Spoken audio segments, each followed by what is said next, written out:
الرحمن الرحیم وَلَا تَنْكِحُوا مَا نَكَحَ آبَاؤُكُم مِّنَ النِّسَاءِ إِلَّا مَا قَدْ سَلَفَ إِنَّهُ كَانَ فَاحِشَةً وَمَقْتًا وَسَاءَ سَبِيلًا۔ صدق اللہ العظیم وصدق رسولہ النبی الامین المتین الکریم ونحن علی ذالک لمن الشاہدین والشاکرین والحمد للہ رب العالمین۔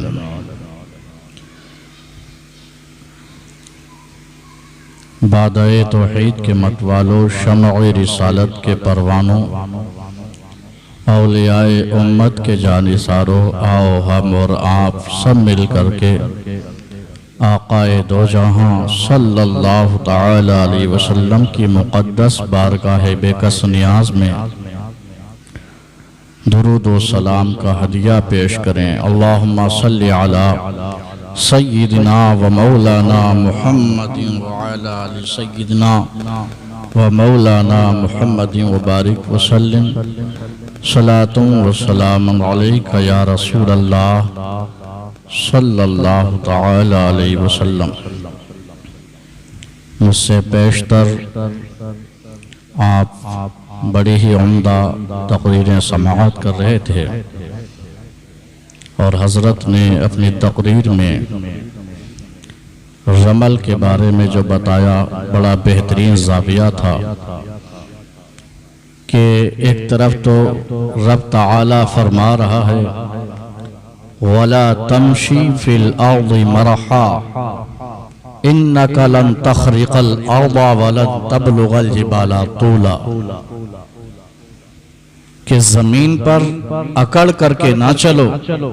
اللہ فرماتا ہے زمین پر اکڑ کر کے نہ چلو، نہ تو تم بلندی میں پہاڑ کو پہنچ جاؤ گے اور نہ ہی تم زمین کو پھاڑ دو گے۔ تو ادھر اللہ تعالی اس بات سے منع کر رہا ہے کہ زمین پہ اکڑ کر کے چلا جائے، اللہ منع کرتا ہے۔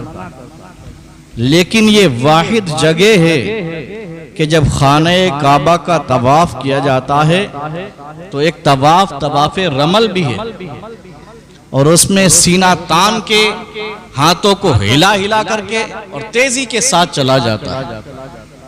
ایسا کیوں کیا جاتا ہے؟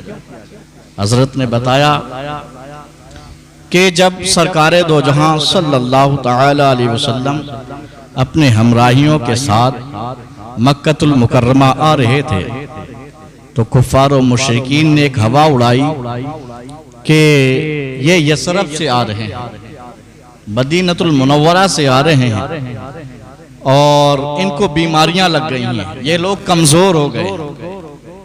سرکار دو جہاں کو بات سے آپ مطلع ہوئے تو آپ نے اپنے ساتھیوں سے فرمایا کہ اب ہمیں سیدھے سیدھے طریقے سے طواف نہیں کرنا ہے، بلکہ ہمیں سینہ تان کر کے اور تیزی کے ساتھ ہاتھ ہلا ہلا کر کے جیسے کہ ایک جوان چل رہا ہو اس طریقے سے طواف کرنا ہے۔ اب حضور اپنے ہمراہیوں کے ساتھ طواف کر رہے تھے تو مکہ المکرمہ والے خوف زدہ ہو گئے، ارے یار یہ تو ایسے جوان ہو گئے ہیں وہاں جا کر کے کہ انہیں جیسے پہلے طواف کرتے تھے ویسے طواف بھی نہ کیا گیا، یہ تو سینہ تان کے کر رہے ہیں۔ میں تو سمجھ رہا تھا کہ کمزور ہو گئے ہوں گے، اللہ نے تو انہیں اور طاقت و قوت عطا فرما دی ہے۔ تو پتہ یہ چلا یہ جو طواف ہے سرکار دو جہاں نے پہلی مرتبہ کیا، اللہ کو اتنی اپنے محبوب کی ادا پسند آئی، قیامت تک جو بھی جا رہا ہے رمل طواف کر رہا ہے۔ تو یہ ادائے مصطفیٰ ہے، سنت مصطفیٰ ہے۔ یارو میں نے جس آیت کریمہ کو اپنے خطابت کا موضوع سخن بنایا، اللہ تبارک و تعالی نے قرآن مجید کے اندر ارشاد فرمایا وَلَا تَنْكِحُوا مَا نَكَحَ آبَاؤُكُم مِّنَ النِّسَاءِ إِلَّا مَا قَدْ سَلَفَ إِنَّهُ كَانَ فَاحِشَةً وَمَقْتًا وَسَاءَ سَبِيلًا۔ یہ اصل میں آیت کریمہ ایام جاہلیت کی جانب اشارہ کر رہی ہے۔ حضور کی آمد سے قبل ایسے ایسے کام ہو رہے تھے کہ اگر آج انسان کو بتا دیا جائے تو آنکھیں پھٹی کی پھٹی رہ جائیں کہ یار ایسا بھی کام لوگ کرتے تھے۔ قرآن کریم اس پہ شاہد ہے۔ اللہ فرماتا ہے اے لوگو تم اپنی ماؤں سے نکاح نہ کرو۔ ذرا سوچو تو صحیح کتنا بھیانک دور تھا وہ جب حضور تشریف نہیں لائے تھے۔ لوگ اپنی ماؤں سے نکاح کر بیٹھتے تھے، اپنی ماؤں سے نکاح کرتے تھے۔ تو ایام جاہلیت وہ دور ہے، ایسے جہالت کے کام ہوتے تھے کہ اگر انسان سوچ لے تو حیران و ششدر ہو جائے کہ یار ایسا بھی کام لوگ کرتے تھے۔ جبکہ ہوتا تھا تبھی تو اللہ نے منع کیا۔ اللہ فرماتا اپنی ماؤں سے نکاح نہ کرو۔ تو ایام جاہلیت میں لوگ اپنی ماؤں سے نکاح کرتے تھے۔ اللہ فرماتا ہے اپنی ماؤں سے نکاح نہ کرو مگر جو تم کر گزرے ہو۔ یہ کیوں نہ کرو؟ اللہ فرماتا ہے انہو کانا فاحشۃ و مقتا، یقیناً یہ کھلی ہوئی بے حیائی کی بات ہے، وساء سبیلا اور بہت برا راستہ ہے۔ تم نے کس راستے کو اپنایا ہوا؟ پتہ یہ چلا ایام جاہلیت جب ختم ہوا، سرکار کا دور آیا، نورانی دور، ایام جب نور آیا لوگوں کو سمجھ آ گئی یار نکاح کس سے کرتے تھے، ماں سے نکاح کر بیٹھتے تھے، اب لوگوں کو بہت برا لگنے لگا۔ تو سرکار کی ذات جو آئی ہے وہ سارے جہان کے لیے رحمت بن کے آئی ہے، اس طور پر کہ آج نہ صرف مومنین بلکہ کافرین جو ہیں، جو کافر لوگ ہیں، مشرک جو لوگ ہیں، وہ بھی اس بات کو بہت برا سمجھتے ہیں کہ ماں کے ساتھ نکاح کیا جائے۔ یہ سیکھ کس نے دی ہوئی ہے؟ یہ سمجھ کس نے لوگوں کو دی ہوئی ہے؟ یہ رحمت للعالمین کے آنے سے سارے دنیا کو سمجھ ملی ہے۔ یارو سرکار دو عالم صلی اللہ تعالی علیہ وسلم کی تشریف آوری سے قبل ایسے ایسے کام ہوتے تھے کہ انسان آج جب سوچتا ہے کہ ان کے بارے میں تو سوچتے ہی رہ جاتا ہے کہ یار کتنا برا دور تھا جب سرکار تشریف نہیں لائے تھے۔ ذرا سوچو تو صحیح، برطانیہ کا یہ قانون یہ تھا کہ جس کے گھر میں ضعیف کمزور بچہ پیدا ہو اس کو جینے کا حق نہیں ہے، ماں اپنی گود میں لے جا کر کے پہاڑی سے نیچے پھینکے، اور اگر ایسا نہیں کرے گی تو اس کے پورے خاندان کو نیست و نابود کر دیا جائے گا۔ اللہ اکبر، کیسے کیسے قانون تھے دنیا کے اندر۔ کوئی قانون ہمارے بھارت کا بھی ایسا تھا کہ شوہر مر گیا ہوا ہے اور ابھی عورت کے ہاتھ کی مہندی بھی نہیں چھٹ پائی ہے اور وہ بھی زندگی کی بھیک مانگ رہی ہے، لیکن دنیا اسے اٹھا کر کے چتا پر لٹا کر کے پتی کے ساتھ آگ لگا رہا ہے، ساتھ میں عورت کو بھی ستی ہونا پڑ رہا ہے۔ کیسے کیسے قوانین تھے ذرا سوچے تو صحیح۔ تو ان سب کو ختم کرنے والی ذات رحمت للعالمین کی ذات ہے۔ آقا دو جہاں صلی اللہ تعالی علیہ وسلم کی تشریف آوری سے قبل برطانیہ کے اندر جیسا قانون تھا کہ بچہ اگر کمزور پیدا ہو تو اس کو پہاڑ سے گرا دیا جائے۔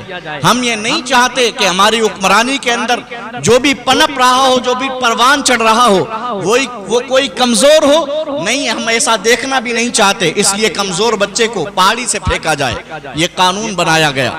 اب جس کا بھی بچہ کمزور پیدا ہوتا ماں جو ہے روتی بلکتی رہتی مگر اس کا بچہ پھینک دیا جاتا۔ ایک عورت سے کہا گیا کمزور بچہ پیدا ہوا کہ جاؤ تمہیں اس بچے کو پھینکنا پڑے گا۔ اب عورت بچہ دیکھ رہی ہے، یار بچہ تو بچہ ہوتا ہے اور پھر ماں کا دل تو ماں کا دل ہوتا ہے، وہ کتنا پیار کرتی ہے۔ بچہ اگر اپاہج بھی پیدا ہو تو وہ اپنے بچے کو اپنے منہ سے اپاہج نہیں کہتی ہے، ایسا ماں کا پیار ہوتا ہے۔ وہ اپنے بچے کو اپاہج نہ کہہ کر کے اس وقت بھی چودھویں کا چاند ہی کہتی نظر آتی ہے کہ میرا بچہ چاند بن کے تشریف لایا ہوا ہے۔ لیکن عجیب قانون تھا برطانیہ کا کہ بچہ اگر کمزور پیدا ہوا تو پہاڑی سے پھینکنا پڑے گا۔ ماں کو حکم ہوا کہ تمہارا بچہ کمزور ہے، جاؤ پہاڑی سے پھینک کے آؤ۔ اب گھر والوں نے دباؤ ڈالا، عورت نے بچے کو سینے سے لگایا اور آنکھوں سے اشک روا تھے، پروردگار ہے کیسی تیری جو ہے خدائی ہے اور کیسے اس خدائی میں بندے پل رہے ہیں کہ ایسے ایسے قوانین بنائے گئے کہ بچہ ہمارا ہے اور ہمیں ہی اپنے ہاتھوں سے پھینکنا پڑ رہا ہے۔ تو جب وہ پہاڑ پہ لے گئی اس بچے کو اور ماں کی ممتا تھی، سینے سے ہٹانا نہیں چاہتی تھی، مگر یہ سوچ رہی تھی کہ اگر بچے کو بچایا گیا تو سارے خاندان کو ہی مار دیا جائے گا۔ بہرحال اس نے بچے کو پھینکا، اور پھینکنے کے بعد آسمان کی جانب دیکھ کر کے آنسو بہا کر کے کہہ رہی تھی پروردگار یہ ایسا ظلم، ایسا اتیاچار دنیا کے اندر کب تک ہوگا؟ پروردگار کبھی تو ایسا بندہ بھیج دے جو ان بچوں کو حیات عطا فرما دے۔ تو پتہ یہ چلا اس کی جب ایسی آنکھیں بھیگ کر کے دعائیں مانگ رہی تھی، پروردگار عالم نے اس کی دعا کو استجاب بخش دیا، اور گیبی ندا آ گئی، اے دکھی ماؤں اپنے آنسوؤں کو پوچھ لو، اس لیے کہ آمینہ کے گھر میں رحمت للعالمین آ گئے ہیں۔ دکھی جو بے سہاروں کا سہارا بن کے رحمت للعالمین تشریف لائے ہوئے ہیں، بے دکھی جو دکھیارے بچے ہیں ان کی حیات عطا کرنے کے لیے رحمت للعالمین تشریف لائے ہوئے ہیں۔ تو پتہ یہ چلا آقا دو عالم صلی اللہ تعالیٰ علیہ وسلم کی جو بعثت ہے یہ صرف مومنین کے لیے ہی نہیں ہے بلکہ کائنات کے ذرے ذرے کے لیے اطمینان بخش ہے۔ آقا دو جہاں صلی اللہ تعالیٰ علیہ وسلم کی تشریف آوری سے قبل عورتوں کو ستی کیا جاتا تھا۔ شوہر مر گیا، عورت کو بھی چتا پہ لیٹنا ہے، بھلے وہ کتنی چیختی چلاتی رہے لیکن آگ اس کو لگائی جاتی سی ساتھ میں۔ یار جو مر گیا سو مر گیا، لیکن جو زندہ ہے اسے تو زندہ رہنے دو۔ لیکن ایسا نہیں تھا، قانون تھا کہ نہیں ستی کیا جائے گا اور پتی کے ساتھ میں پتنی کو بھی جلایا جائے گا۔ آقا دو جہاں صلی اللہ تعالیٰ علیہ وسلم کی تشریف آوری ہوئی اس دنیا میں، اور سرکار دو جہاں صلی اللہ تعالیٰ علیہ وسلم کے زمانے میں جب ایسا ماحول تھا، سرکار دو عالم صلی اللہ تعالیٰ علیہ وسلم نے حضرت خدیجۃ الکبریٰ جو کہ بیوہ عورت تھی، ان سے 25 سالہ عمر میں جب آپ 25 سال کے تھے اور 40 سالہ خدیجۃ الکبریٰ سے نکاح کر کے ایک بیوہ کو اپنے سینے سے کیا لگایا ہے، اللہ تبارک و تعالیٰ نے بیواؤں کی عزت میں 4 چاند لگا دیے۔ تو یہ کس کا صدقہ ہے کہنا پڑے گا، یہ مدینہ والے مصطفیٰ کا ہی صدقہ ہے جو آج بیواؤں کے دامن کے اندر عزت کے چاند لگے ہوئے ہیں۔ یارو آج عورتیں اور لڑکیاں یہ کہتی ہوئی نظر آتی ہیں کہ یار مذہب اسلام مقید ہونے کا حکم دیتا ہے کہ عورت گھر کے اندر پیک رہے، قید رہے، ہم تو آزاد زندگی گزارنا چاہتے ہیں۔ میں کہنا چاہتا ہوں ذرا عورتوں اپنے ہوش و حواس کو سنبھالو، لڑکیوں کو ہوش و حواس سنبھالنا چاہیے۔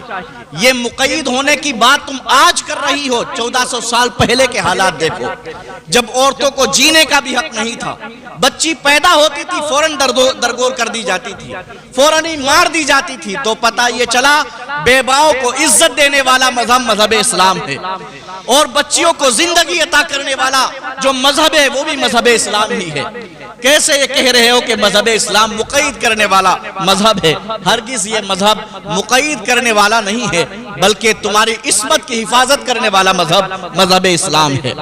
اگر آج عورتیں پردے کے اندر رہیں تو جو اتنے سارے حوادثات ہمارے سامنے آتے ہیں کہ فلاں کی لڑکی فلاں کافر کے ساتھ میں چلی گئی، یہ کبھی نہ سامنے آتا۔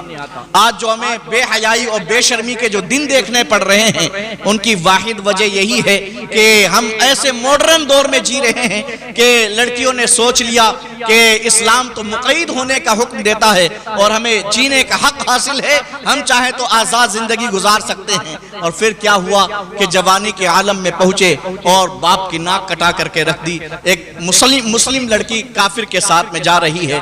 تو پتہ یہ چلا کہ مذہب اسلام عورت کو پردے میں رہنے کا حکم اس لیے دیتا ہے کہ جو بھی عزت کی چیز ہوا کرتی ہے اسے کھلے عام نہیں رکھا جاتا بلکہ اسے جو ہے پردے میں ہی رکھا جاتا ہے۔ مذہب اسلام نے عورت کو مقام کیا عطا کیا ہے؟ آپ دیگر مذاہب سے پوچھئے کہ عورت کا مقام و مرتبہ کیا ہے تو کوئی یہ مذہب بتاتا ہوا نظر آئے گا کہ عورت کا مقام جو ہے وہ آفیسوں کی زینت کا نام عورت ہے، کوئی یہ کہہ رہا ہے کہ پارکوں کی زینت کا نام عورت ہے، کوئی بہت آگے بڑھ گیا تو اس نے کہا کہ لچھمی کو عورت کہا جاتا ہے۔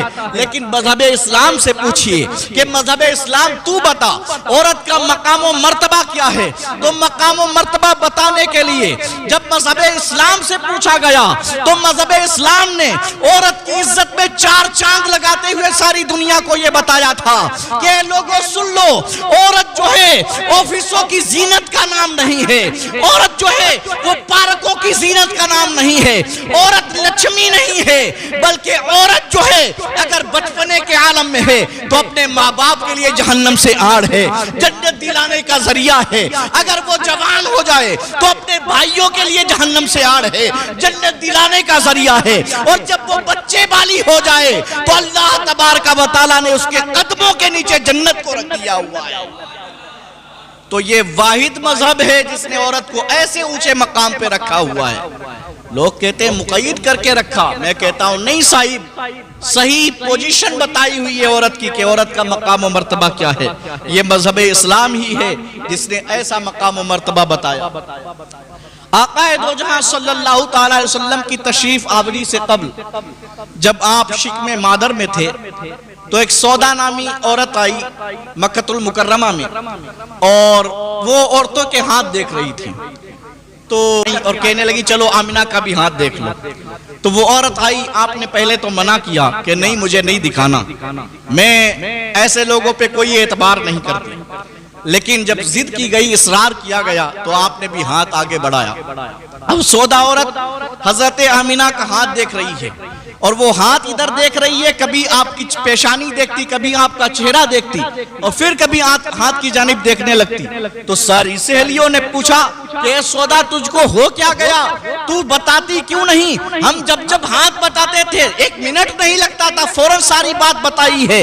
آپ نے تجھے جب آمنہ سامنے آئی ہیں تو کبھی چہرہ دیکھ رہی ہے، کبھی ہاتھ کی جانب دیکھ رہی ہے، بات کیوں نہیں بتا رہی؟ کہا بات ایسی ہے جب میں نے ہاتھ دیکھا ہوا ہے تو میرے منہ کی زبان نہیں چل پا رہی ہے، مجھے یہ نظر آتا ہے یہ عورت کوئی عام عورت نہیں ہے، بلکہ اس کے شکم کے اندر جو بچہ پروان چڑھ رہا ہے وہ ساری کائنات کا رحمت للعالمین ہے، وہ سارے جہان کا مالک و مختار ہے، وہ آنے والا بچہ بے سہاروں کا سہارا بن کے آنے والا ہے، ایسے بچے کو یہ جنم دینے والی ہے جو دکھیاروں کا سہارا ہوگا، بے سہاروں کا سہارا ہوگا، جو سارے کمزوروں کا سہارا بن کے آئے گا اور سارے جہانوں کا مالک و مختار بن کے تشریف لائے گا۔ تو آقا دو جہاں صلی اللہ تعالی علیہ وسلم کے طور چرچے پہلے سے ہی تھے، اور سرکار دو جہاں صلی اللہ تعالی علیہ وسلم بے سہاروں کا سہارا بن کے تشریف لائے۔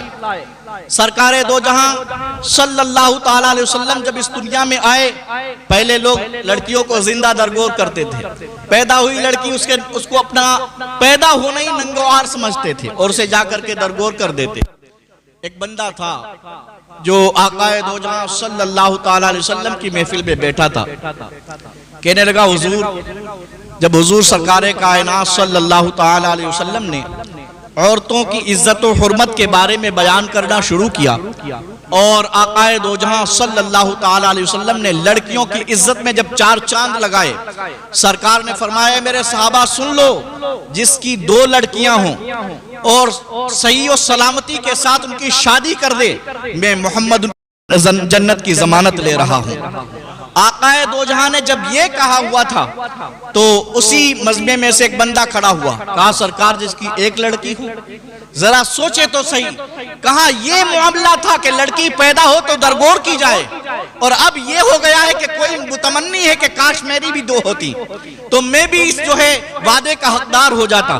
سرکار دو جہاں صلی اللہ تعالی علیہ وسلم نے جب یہ بات سنی، کوئی کہہ رہا ہے کہ جس کی 1 ہی ہو سرکار تو وہ کیا کرے، میرے سرکار نے فرمایا وہ بھی ساتھ عزت کے ساتھ اس کی شادی کر دے، میں اس کی بھی جنت کی ضمانت لے رہا ہوں۔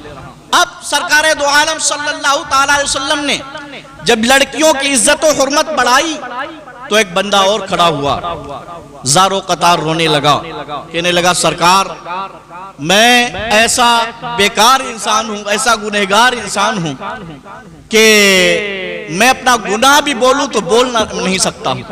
سرکار دو جہاں نے فرمایا کہ ذرا کہیے تو صحیح کیا بات ہے، تو وہ کہنے لگے کہ حضور ہماری زندگی کے اندر 2 باتیں ایسی پیش آئی ہیں کہ ایک تو ایسی ہے جس کو سوچتا ہوں تو ہنسی نہیں رکتی، اور دوسری بات ایسی ہے کہ جب سوچتا ہوں تو پھر آنسو نہیں تھمتے ہیں۔ آقا دو جہاں نے فرمایا کہ بتاؤ کون کون سی باتیں ہیں؟ وہ کہنے لگے کہ پہلی بات جس سے ہنسی نہیں رکتی ہے وہ بات یہ ہے کہ جب میں لات و عزا کو مانتا تھا، ان کی پوجا کرتا تھا، پرستش کرتا تھا، تو میں گھر سے جب تجارت کی غرض سے دوسرے ملک جانا چاہ رہا تھا تو میری بیوی حاملہ تھی اور میں نے اس سے یہ وصیت کی ہوئی تھی کہ اگر لڑکی پیدا ہو تو اسے مار دینا، اور اگر لڑکا پیدا ہو تو 30,000 درہم دے رہا ہوں، یہ لڑکے پہ خرچ کرنا، اس کو پروان چڑھانا۔ اور میں تجارت کی غرض سے جب چلا تو میرا سامان کافی تھا، زاد راہ میں نے لیا، اور میں نے پتھر کا بت اپنے جب سامان میں رکھا تو کافی وزنی تھا۔ میں نے سوچا یار اس بت کو کہاں کہاں اٹھائے پھریں گے، ایسا کرتے ہیں کہ کوئی صورت ہی تو بنانی ہے، چلو اپنے آٹے کو گوندھ کر کے کوئی صورت بنا لیں گے، اور آٹا میرے ساتھ میں بھی رہے گا، وہ تو میں ویسے ہی لے کے جا رہا ہوں، تو اسی کو ہم جو ہے اس کی صورت بنا کر کے پوجا کر لیں گے۔ تو میں نے اپنے معبود کی آٹے کی جو ہے تصویر بنائی اور اپنے زاد راہ میں رکھ لی۔ اب میں اپنی تجارت کی غرض سے چلا تو جہاں تک مجھے جانا تھا کسی بنا پر وہ سفر 2-3 دن لمبا ہو گیا اور میرا زاد راہ ختم ہو گیا، کھانے کے لیے کوئی چیز نہ بچی۔ میں چلتا رہا، بھوکو پیاس لگتی چلی گئی، یہاں تک کہ انتڑیوں میں بل پڑنے لگے، تو مجھ سے رہا نہ گیا۔ تو میں نے سوچا یار اب تو زندگی جانے والی ہے اور شدت کی بھوک و پیاس لگی ہوئی ہے، ساری چیزیں میں کھا چکا ہوں، یہ بھگوان ہمارا کب کام آئے گا؟ جس کو میں نے معبود بنایا ہے کب کام آئے گا؟ یہ تو میں نے آٹے کا بنا کر کے رکھا ہے، چلو اسی کو پیس کر کے کھا جاتے ہیں۔ تو میں نے اس کو جو کوٹا اور کوٹ کر کے اس کی پھر سے روٹی بنائی، تو وہ ایسا میرا بے بس معبود تھا کہ میں اسے کوٹ کر کے روٹیاں بنا رہا تھا، وہ ایک بار بھی نہیں کہہ پا رہا تھا کہ مجھے کیوں کوٹتا ہے، میری تو پرشنش چڑھتا ہے، مجھے تو پوچھتا ہے پھر بھی مجھے کوٹ رہا ہے۔ ایسا بے بس معبود جس کی بے بسی کے بارے میں سوچتا ہوں تو میرے پھر جو ہے ہنسی نہیں رکتی ہے۔ اور دوسری بات جسے میں سوچتا ہوں اور سمجھتا ہوں اور جب یاد آتی ہے تو آنسو نہیں تھمتے، وہ یہ ہے کہ جب میں اسی تجارت سے واپس گھر کو آ رہا تھا تو میرے گھر میں جو تربیت ہوئی، میرے گھر میں جو تولد ہوئی بچے کی، وہ لڑکی پیدا ہوئی تھی۔ تو ماں ہوتی ہے، ماں نے اس بچی کو نہیں مارا بلکہ اس کو پروان چڑھایا، اور بچی کھیلنے والی ہو گئی تھی۔ تو جب میں گھر کے اندر آیا تو اس نے وہ بچی پڑوسن کو دے رکھی تھی اور کہا تھا کہ رات میں تمہارے یہاں رہے گی، دن میں ہمارے یہاں رکھنا، تاکہ ہم اسے دیکھ کر کے اپنے دل کو تسلی و تشفی دے لیں، اور یہ راز ہی رکھنا، نہ بتانا میرے شوہر کو کہ یہ لڑکی پیدا ہوئی تھی۔ تو شوہر آیا، کہا کیا پیدا ہوا؟ کہا لڑکی پیدا ہوئی تھی، میں نے اسے مار دیا۔ لیکن گھر میں ایک ننھی سی بچی کھیل رہی تھی جو بڑی حسین و جمیل تھی، اور اس کے توتلے لہجے میں بڑی محبت رکھی ہوئی تھی، اور وہ آ کر کے اپنے باپ سے چمٹتی اور یا بتاہو کہہ کر کے پکارتی، اے میرے باپ کہتی۔ تو وہ کہتا یہ میں یا بتاہو کیوں کہہ رہی ہے؟ کہا یہ بچی ہے، بچی تو کچھ بھی بول سکتی ہے، یہ پڑوسن کی بچی ہے، اپنی بچی نہیں ہے۔ بہرحال اس کا دل اس پہ آنے لگا۔ جب اس عورت کو پتا چلا کہ میرا شوہر کافی محبت کرنے لگ گیا ہے بچی سے، تو اب راز کو راز نہ رکھا جائے، اب ہمیں پتا چل گیا ہے کہ لڑکی کی محبت باپ کے دل میں آ گئی ہے، تو راز کو فاش کر دیا جائے۔ تو اس عورت نے کہا سنتے ہو، یہ بچی جس سے تم پیار کر رہے ہو، جس کو سینے سے لگاتے ہو اور جس کو بوسے دے رہے ہو، یہ بچی پڑوسن کی نہیں ہے بلکہ اپنی ہی بچی ہے۔ اب اتنی بات سنی تو وہ چیخنے لگے کہ ایک تو سانپ کو جنم دیا ہوا ہے اور پھر کہتی ہے کہ یہ اپنی بچی ہے، لا میں اسے ابھی زندہ درگور کرتے ہیں۔ لیکن ماں ہے، ماں نے کلائی کو کھینچ لیا، بچی کو سینے سے لگایا کہ نہیں تم ہرگز ایسا نہیں کر سکتے، تم نے کئی بچیوں کو زندہ درگور کیا ہوا ہے، ہم اس کو نہیں مرنے دیں گے۔ اب یہ بچی کافی بڑی ہو گئی ہے۔ بہرحال وہ بندہ جو ہے راہ تکتا رہا اور انتظار کرتا رہا کہ کب ماں سوئے اس کی اور میں اسے اٹھا کر کے لے جاؤں زندہ درگور کر دوں۔ رات کا کافی پہر بیت گیا اور بچی کی ماں جب سو گئی تو میں نے اس لڑکی کو اٹھایا اور اٹھانے کے بعد صحرا کی جانب چلنا شروع کیا۔ صحرا میں پہنچے، بچی جاگ گئی، پوچھنے لگی والد محترم کہاں جا رہے ہو؟ تو وہ بندہ بولا کہ میں تمہیں کھلانے کے لیے لے جا رہا ہوں، کھیل کھیلیں گے تمہارے ساتھ میں۔ جب صحرا میں پہنچے، بچی کو الگ بٹھایا اور فاوڑے سے زمین کو کھودنا شروع کیا تو باپ کو چہرے پر پسینہ آنا شروع ہوا۔ بچی نے اپنے آنچل کو لیا اور باپ کا پسینہ پوچھ کر کے کہہ رہی تھی اے والد محترم ایسا کھیل ہم کو ہرگز نہیں کھیلنا، جس سے آپ کو تکلیف پہنچ رہی ہو، جس سے آپ کو پسینہ آ رہا ہو، ہمیں ایسا کھیل نہیں کھیلنا ہے۔ والد محترم گھر چلیے۔ میں ایسا ظالم و سفاک ہو چکا تھا کہ میں اس کی باتوں میں نہ آیا، میرا دل بالکل نرم نہ ہوا اور میں گڈھا کھودتا چلا گیا، یہاں تک کہ جب بچی کے برابر گڈھا ہو گیا تو میں نے بچی کو پکڑ کر کے اس گڈھے میں اتارا، اور گڈھے میں اتارنے کے بعد مٹی کو ڈالنا شروع کیا تو بچی ہماری کی پکار پکار کر کے کہہ رہی تھی، والد محترم کیا کر رہے ہو؟ ارے مٹی تو ہماری آنکھوں میں بھر رہی ہے، یہ کھیل کیسا ہے؟ ہم کو ایسا کھیل نہیں کھیلنا، ہماری ناک میں بھی مٹی جا رہی ہے، ہماری آنکھوں میں بھی مٹی جاتی ہے، ہمیں باہر نکالیے، کیسا کھیل ہے یہ؟ لیکن جب بچی سینے سے لے کر کے جب حلق تک دبنا شروع ہو گئی، بچی سمجھ گئی یہ ہمارا باپ نہیں ہے بلکہ ہمیں مارنے کے لیے آیا ہوا ہے، اس وقت یہ ظالم و سفاک انسان ہے۔ تو اس نے آنکھیں آسمان کی جانب اٹھا کر کے یہ کہا ہوا تھا، پروردگار کوئی تو بندہ ایسا بھیج دے جو بچیوں کی زندگی عطا کر دے، جو بچیوں کے لیے رحمت بن کے تشریف لائے، میرے پروردگار جلدی بھیج دے، کیونکہ لڑکیوں کو زندہ درگور کیا جا رہا ہے، جو چھوٹی چھوٹی بچیاں ہوں ان کو زندہ درگور کیا جائے، احساس نہیں ہوتا ہے میں تو کافی بڑی ہو گئی ہوں، میرا باپ ابھی بھی مجھے زندہ درگور کر رہا ہے، پروردگار کوئی سہارا بھیج دے، کوئی بے سہاروں کا سہارا نہیں ہے۔ تو اس دکھیاری بچی کی آنکھیں جب نمناک ہوئی تھی، غیبی آواز آئی، بچی چپ جا، میں اپنے محبوب کو رحمت للعالمین بنا کے بھیج رہا ہوں، بچیوں کی زندگی عطا کرنے کے لیے رحمت للعالمین آمنہ کے گھر میں تشریف لے آئے ہوئے ہیں۔ تو پتہ یہ چلا آقا دو عالم صلی اللہ تعالی علیہ وسلم کی زندگی سب کے لیے رحمت ہے، اور سرکار جب پیدا ہوئے تو سب نے خوشی منائی، سب نے خوشی منائی، کائنات کے ذرے ذرے نے خوشی منائی، اگر کوئی نہیں خوشی منا رہا تھا تو وہ شیطان لعین تھا۔ کہتے ہیں نثار تیری چہل پہل پر ہزاروں عید ربیع الاول، سوائے ابلیس کے جہاں میں سبھی تو خوشیاں منا رہے ہیں۔ یارو جب حضور رحمت عالم کی ولادت و سعادت ہوئی تو سارے فرشتوں نے خوشی منائی، جبریل الگ خوشی منا رہے ہیں، میکائیل الگ خوشی منا رہے ہیں، اسرافیل الگ خوشی منا رہے ہیں، اسرائیل بھی خوشی منا رہے ہیں، جبکہ اسرائیل کا کام ہے روح کو نکالنا، لیکن وہ بھی خوشی منا رہے ہیں اس لیے کہ رحمت للعالمین تشریف لائے ہیں۔ تو ذرا سوچو تو صحیح، یہ رحمت للعالمین کی خوشی منا رہے ہیں تو کام ان کا روح نکالنا ہے، تو اب آتے ہیں ان کے پاس میں جو رحمت للعالمین کا میلاد مناتے ہیں، سرکار کی آمد پر خوشی مناتے ہیں۔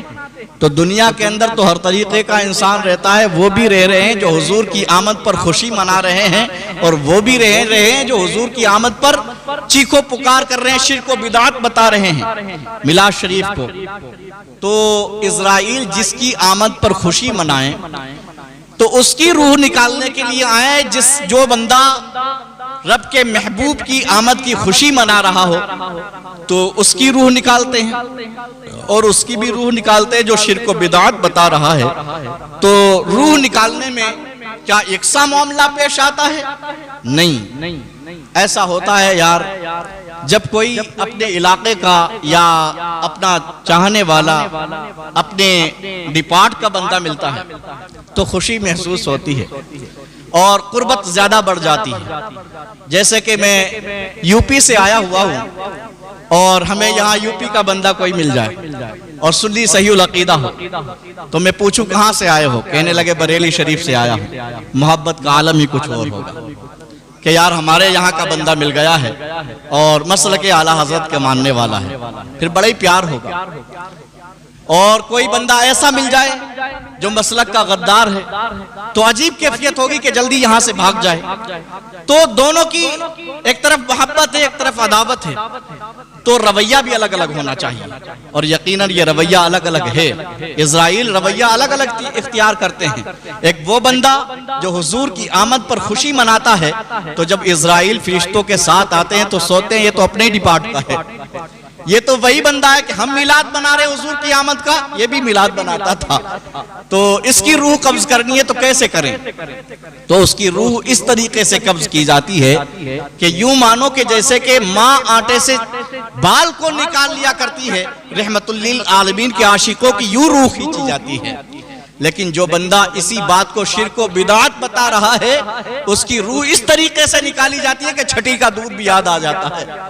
تو یارو یہ حضور کی آمد کی میلاد بنا رہے ہیں جو ہم، اس سے بڑے فائدے ہیں، اس سے رہتی دنیا میں بھی فائدے ہیں کہ اللہ کے حبیب کا ہم ذکر منائیں تو رب تعالیٰ خوش ہوتا ہے، اس کے فرشتے خوش ہوتے ہیں، اور جو بندہ اس کو شرک و بدعت بتاتا ہے رب بھی ناراض ہوتا ہے اور اس کے فرشتے بھی اس سے ناراض ہوتے ہیں۔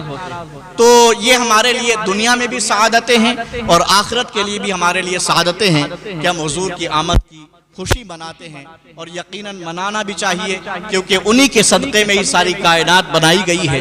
آج جو ہمارا جو وجود ہے اس دنیا کے اندر حضور کے صدقے میں یہ وجود بنایا گیا ہے۔